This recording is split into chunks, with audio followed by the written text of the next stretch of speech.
Definirmi raffreddato sarebbe davvero un eufemismo oggi, perché sul lavoro ho preso una barcata di freddo ed eccomi qui con gli occhi sgocciolanti, il naso chiuso, un po' di tosse e la voce ridotta al minimo sindacale. Ma come ben sai, ci vuole ben altro per fermare noi gentiluomini digitali e quindi si va avanti a spada tratta.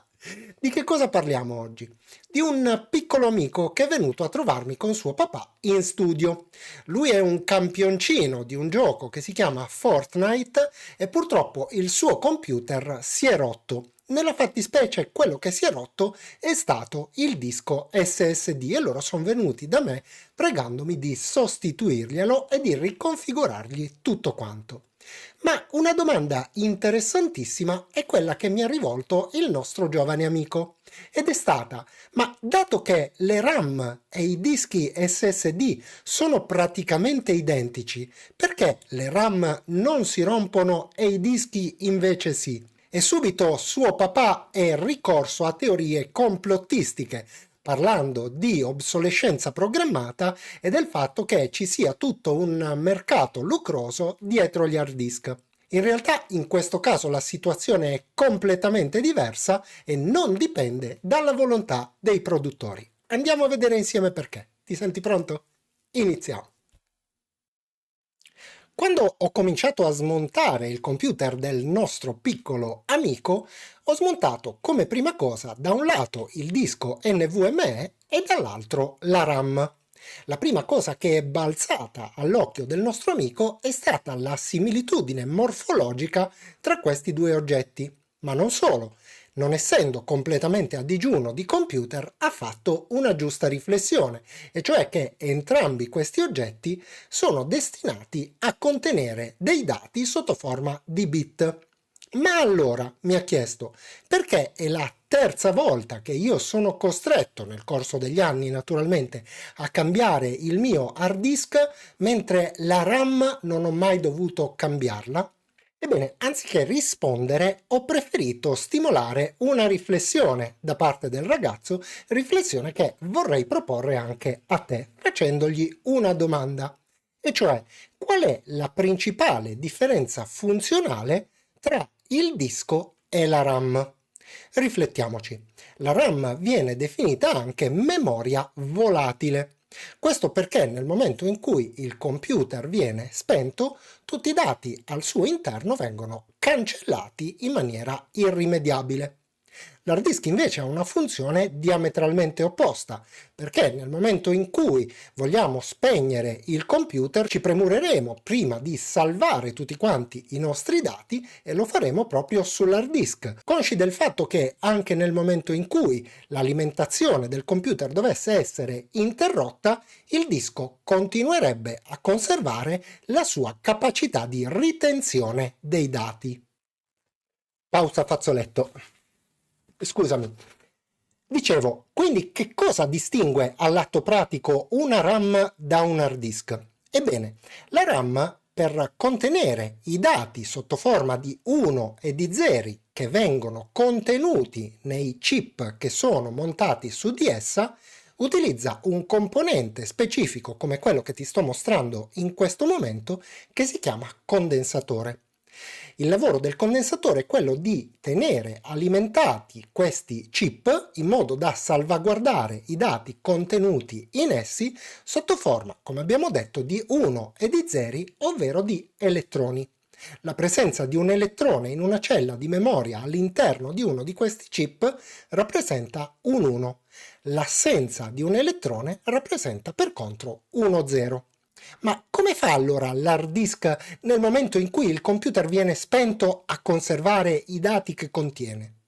Semplicemente tutti i dischi SSD non utilizzano i condensatori, bensì un tipo particolare di transistor che assume il nome di floating gate transistor, che è fatto in questo modo qui. Quelle che ti sto indicando sono due membrane in grado di intrappolare al loro interno gli elettroni a tempo indefinito. E come ben sappiamo ormai gli elettroni rappresentano gli 1 e gli 0 del nostro computer. Purtroppo il problema è che queste membrane hanno un ciclo di letture e soprattutto di scritture definito nel tempo, per cui dopo un tot di volte che gli elettroni sono stati scritti e riscritti, queste si rompono. Ma allora a questo punto la domanda da $1.000.000 è: esiste un modo per allungare la vita dei nostri dischi SSD? Ebbene sì, anzi, più di uno, e andiamo a vederli insieme. La prima cosa da fare per allungare la vita dei nostri dischi SSD sarà quella di disabilitare il file di paging, o meglio ancora di spostarlo su un disco meccanico nel caso in cui ne abbiamo uno. Per farlo, quello che dobbiamo fare è portarci in basso sulla lente di ricerca o sulla barra di ricerca, cliccarci su e al suo interno andare a digitare prestazioni. Scegliamo questa voce qui, quella che dice modifica l'aspetto e le prestazioni di Windows, e portiamoci qui in alto sulla sezione avanzate. Qui al suo interno scendiamo un po' più basso nella sezione memoria virtuale e clicchiamo sul pulsante cambia. A questo punto togliamo il segno di spunta da gestisci automaticamente dimensioni file di paging per tutte le unità, e qualora abbiamo un disco secondario, come nel mio caso, lo andremo a selezionare e lasceremo spuntata la voce dimensioni gestite dal sistema.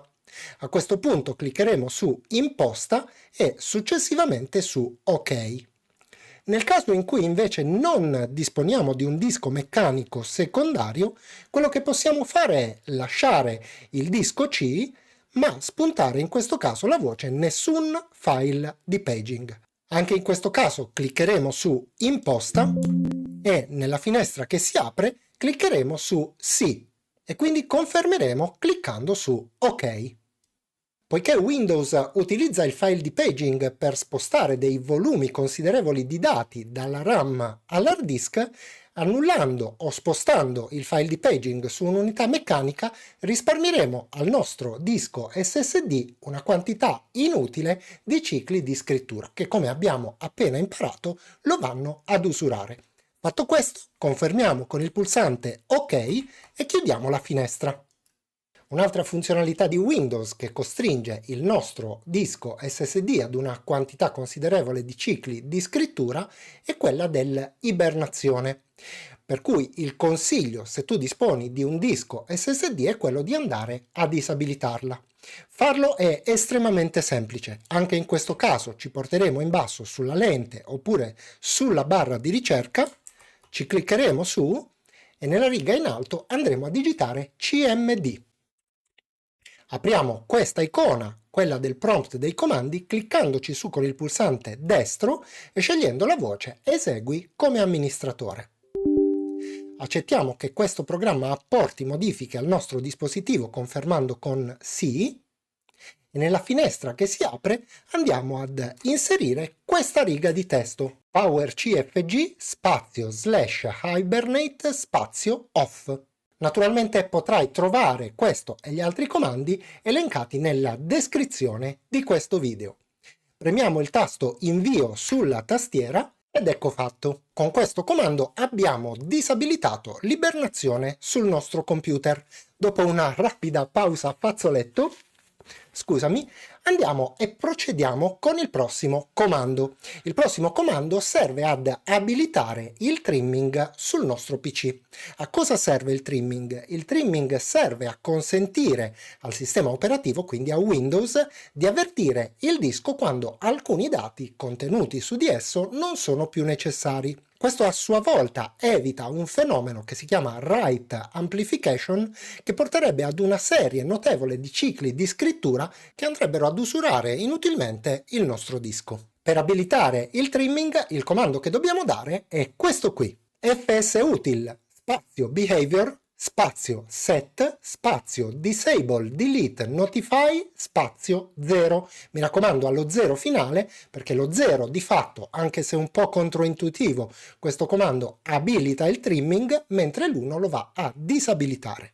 Ecco fatto, il trimming è stato abilitato e a questo punto ci viene richiesto di riavviare il sistema, cosa che ti consiglio di fare quanto prima. Un ultimo consiglio importantissimo è quello di non effettuare mai la deframmentazione dei dischi SSD. In primis perché non porta alcun vantaggio ed in secondo luogo perché costringe i nostri dischi a una serie di cicli inutili di letture e di scritture che vanno ad usurarli. Non va confusa comunque la deframmentazione del disco con quella del registro di sistema, che è possibile effettuare anche se si hanno dei dischi SSD. Ma non pensare che io non abbia fatto caso al fatto che oggi è l'antivigilia di Natale e che da domani cominciano le nostre meritate vacanze. Un po' ho pensato di uscire sporadicamente in questi giorni, quindi se magari qualche giorno non troverai il mio video non preoccuparti, è normale, sono sicuramente impegnato a digerire, salutare gli amici, i parenti, la famiglia e quant'altro e soprattutto a farmi scusami, passare questo fastidiosissimo raffreddore che mi sta ammazzando. Tuttavia, per compensare, ho pensato a un paio di sorprese che usciranno proprio in questi giorni, ma non voglio anticiparti nulla e quindi passo ai ringraziamenti, che oggi sono due, ma ci tengo tantissimo a farli. Il primo è per Antonio Orsi, che si è appena abbonato al canale e quindi gli do il benvenuto nella nostra community dei gentiluomini. Il secondo è per il mio amico Mirko, che ha voluto inviare un super grazie, apprezzatissimo, e per cui lo ringrazio dal profondo del cuore. Ma i ringraziamenti veramente vanno a tutti coloro i quali trovano il tempo e il desiderio di sostenere questa community nei modi più disparati. Naturalmente abbonandosi al canale, naturalmente inviando un super grazie, ma anche semplicemente iscrivendosi al canale, oppure commentando i video o mettendo semplicemente un like. Non lo dico mai, ma è una cosa che apprezzo tantissimo e ormai l'avrai capito. Ma come potrei scordare l'ultimo ringraziamento, quello che come sempre è dedicato proprio a te, che hai guardato questo video, mi hai fatto compagnia fino in fondo e detto questo non mi resta che salutarti e darti appuntamento alla vigilia di Natale.